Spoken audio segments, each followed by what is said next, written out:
पोहऱ्यात कायमस्वरूपी तलाट्यासाठी ग्रामस्थांचे आमरण उपोषण। तहसीलदाराच्या लेखी आश्वासनानंतर आंदोलन मागे।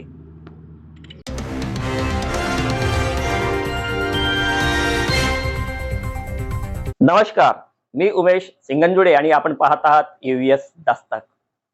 शासकीय कामाचा कणा समजले जाणारे तलाठी कार्यालय जर 1.5 वर्षांपासून प्रभारी भरोश्यावर असेल तर सामान्यांचे किती हाल होत असतील याचा प्रत्यय भंडारा जिल्ह्यातील लाखनी तालुक्यातील पोहरा येथे आला आहे।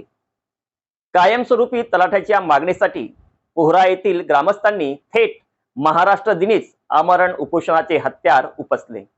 काय आहे हे संपूर्ण प्रकरण पाहूया सविस्तर बातमी। पोहरा येथे गेल्या 1.5 वर्षापासून स्थायी तलाठी नाही। या कार्यालयाचा अतिरिक्त प्रभार माळेगाव येथील तलाट्याकडे देण्यात आला होता।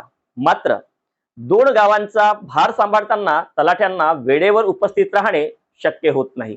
याचा सर्वाधिक फटका शेतकरी, कष्टकरी आणि विद्यार्थ्यांना बसत आहे। 7/12 पीक नोंदणी आणि शैक्षणिक दाखल्यांसाठी नागरिकांना नाहक पायपीट करावी लागत असल्याने ग्रामस्थांच्या संयमाचा बांध फुटला।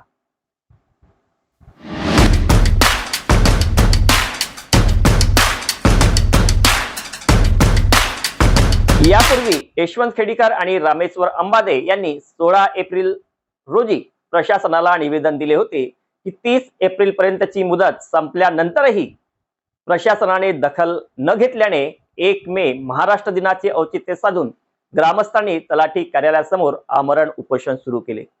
या आंदोलनाला जिल्हा परिषद सदस्य विद्याताई कुंभरे यांच्यासह शेकडो ग्रामस्थांनी पाठिंबा दर्शवला। यशवंत खेडीकर म्हणाले की आम्ही केवळ आमच्या हक्काचा तलाठी मागत आहोत। 1.5 वर्षापासून जनतेचे हाल होत आहेत।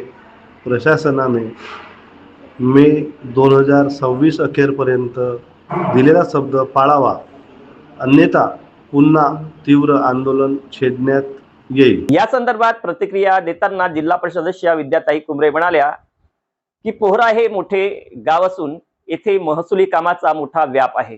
शेतकरी आणि विद्यार्थ्यांचा त्रास कमी करण्यासाठी कायमस्वरूपी तलाठी मिळणे ही गावाची गरज आहे।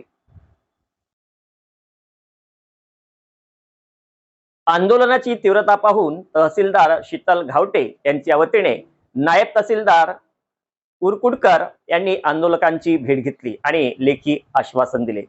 पत्रात नमूद केल्यानुसार पोहरा मंडळसाठी महसूल अधिकारी टीडी मेश्राम यांची तात्पुरती नियुक्ती करण्यात आली असून ते आठवड्यातून 3 दिवस हजर राहतील। सर्वात महत्त्वाचे म्हणजे 2026 अखेरपर्यंत पोहरा येथे स्थायी तलाठी नियुक्त करण्याचे संकेत प्रशासनाने दिले आहेत। प्रशासनाने दिलेल्या लेखी आश्वासनानंतर ग्रामस्थांनी तात्पुरते उपोषण मागे घेतले आहे। मात्र मे महिना अखेरपर्यंत नियुक्ती न झाल्यास ग्रामस्थ पुन्हा आक्रमक होण्याच्या तयारीत आहेत।